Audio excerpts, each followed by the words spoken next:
नमस्कार दोस्तों, मैं हूं एडवोकेट अतिशय प्रसाद और आपके लिए लेकर आए एक और नया केस रिव्यू। दोस्तों, आज का टॉपिक है इंश्योरेंस लॉ। दोस्तों, सुप्रीम कोर्ट के सामने एक बहुत इंपॉर्टेंट सवाल उठा है कि अगर किसी व्यक्ति को एमएससीटी के तहत कंपनसेशन मिल रहा हो और उसने अगर एक मेडिक्लेम पॉलिसी भी ले रखी हो यानी हेल्थ इंश्योरेंस पॉलिसी भी ले रखी हो और उसके तहत भी उसे कंपनसेशन मिल रहा हो, तो क्या इसका मतलब एमएससीटी के तहत कंपनसेशन को कम कर दिया जाएगा? दोस्तों, इसका जवाब सुप्रीम कोर्ट ने ना में दिया है। यानी एमएससीटी का कंपनसेशन अलग है और हेल्थ इंश्योरेंस का कंपनसेशन अलग है। क्यों ऐसा है? चलिए समझते हैं इस वीडियो में बिना किसी देरी के। दोस्तों, इस केस में फैक्ट से ज्यादा क्वेश्चन ऑफ लॉ इंपॉर्टेंट है, इसलिए बेसिक फैक्ट्स ये थे दोस्तों कि इस केस में विक्टिम का एक्सीडेंट हुआ। इस एक्सीडेंट के बाद उन्होंने एमएससीटी के सामने कंपनसेशन क्लेम किया। इस कंपनसेशन में मेडिकल एक्सपेंसेस भी इंक्लूडेड थे। वहीं विक्टिम के पास एक मेडिक्लेम पॉलिसी भी थी, इसके तहत भी उन्हें मेडिकल एक्सपेंसेस मिले। अब इंश्योरेंस कंपनी का कहना था कि उन्हें एमएससीटी के तहत भी मेडिकल एक्सपेंसेस की कंपनसेशन मिल रही है और मेडिक्लेम पॉलिसी के तहत भी मेडिकल कंपनसेशन मिल रही है। इसका मतलब उनको डबल बेनिफिट मिल रहा है।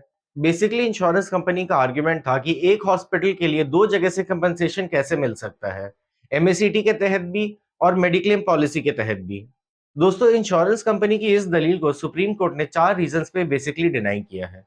ये 4 रीजंस हमें समझने बहुत ज़रूरी है कि हम इस केस को अपने केस में एज़ अ प्रेसिडेंट यूज़ कर पाएँ।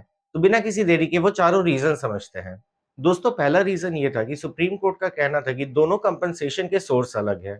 एमएससीटी के कंपनसेशन का सोर्स है मोटर व्हीकल एक्ट और इंश्योरेंस का यानी मेडिक्लेम पॉलिसी का कंपनसेशन का सोर्स है कॉन्ट्रैक्ट, जो कि इंश्योरेंस कंपनी और विक्टिम के बीच में है।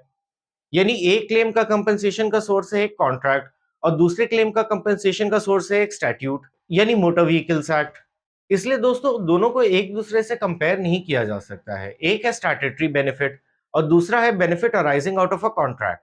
दूसरा रीजन ये था दोस्तों कि मेडिक्लेम कोई चैरिटी नहीं है जो कि विक्टिम को मिलती है। इसके लिए विक्टिम ने पहले ही एक कॉन्ट्रैक्ट एंटर किया होता है। इंश्योरेंस कंपनी रिस्क अज्यूम करती है, इस रिस्क के लिए वो बिल्कुल प्रीमियम लेती है हर महीने या हर साल जैसी भी पॉलिसी हो। अब ये प्रीमियम के एवज में विक्टिम को कंपनसेशन मिलता है, इसलिए ये कोई फ्री कंपनसेशन नहीं है बल्कि विक्टिम के दिए गए पैसे का ही बेनिफिट है, arising out of a contract. अब दोस्तों, इस पॉइंट पे कोर्ट ने कहा कि एमएससीटी के बेनिफिट को अगर मेडिक्लेम पॉलिसी से डिडक्ट कर दिया जाए तो फिर अल्टीमेटली बेनिफिशियरी कौन होगा? बेनिफिशियरी तो इंश्योरेंस कंपनी होगी। इंश्योरेंस कंपनी को प्रीमियम भी मिल गया और फिर कंपनसेशन भी नहीं देना पड़ा। तीसरा रीजन ये था दोस्तों कि सुप्रीम कोर्ट ने कहा कि इंश्योरेंस कंपनी इस केस में डबल बेनिफिट का आर्गुमेंट नहीं ले सकती है। दोस्तों, डबल बेनिफिट का आर्गुमेंट कब लिया जा सकता है? जब दोनों इंश्योरेंस का सोर्स एक हो। यहाँ पे दोनों इंश्योरेंस के सोर्स अलग है। यहाँ पे एक इंश्योरेंस का सोर्स है एक स्टैट्यूट और दूसरे इंश्योरेंस का सोर्स है एक कॉन्ट्रैक्ट। तो दोनों के बेनिफिट्स बिल्कुल अलग-अलग सोर्स से फ्लो हो रहे हैं और इसलिए इनको डबल बेनिफिट के रीज़न से डिफीट नहीं किया जा सकता है। और चौथा रीज़न है दोस्तों कि एमएससीटी एक बेनिफिशियल लेजिस्लेशन के अंडर बना है। मोटर व्हीकल्स एक्ट एक बेनिफिशियल लेजिस्लेशन है कि अगर किसी को एक्सीडेंट को झेलना पड़े, तो उसे एप्रोप्रिएट कंपनसेशन मिल पाए। अगर मेडिक्लेम पॉलिसी होल्डर के बेनिफिट्स को एमएससीटी के कंपनसेशन में घटा दिया जाए, तो एक रिस्पॉन्सिबल आदमी जिसने अपने लिए हेल्थ इंश्योरेंस पॉलिसी ले रखी है, उसको रिस्पॉन्सिबल होने की सज़ा देना होगा और ये बिल्कुल अनफ़ेयर होगा। तो दोस्तों, इस केस का क्या कन्क्लूज़न है? दोस्तों, इस केस का ये कंक्लूजन है कि अगर किसी को एमएससीटी से बेनिफिट मिल रहा हो, कोई एक्सीडेंट के बाद कंपनसेशन मिल रहा हो, तो उस कंपनसेशन में से मेडिक्लेम पॉलिसी में दिया गया अमाउंट एडजस्ट नहीं हो सकता है। वहीं मेडिक्लेम पॉलिसी में एमएससीटी के तहत दिया गया कंपनसेशन का अमाउंट एडजस्ट नहीं हो सकता है। क्यों?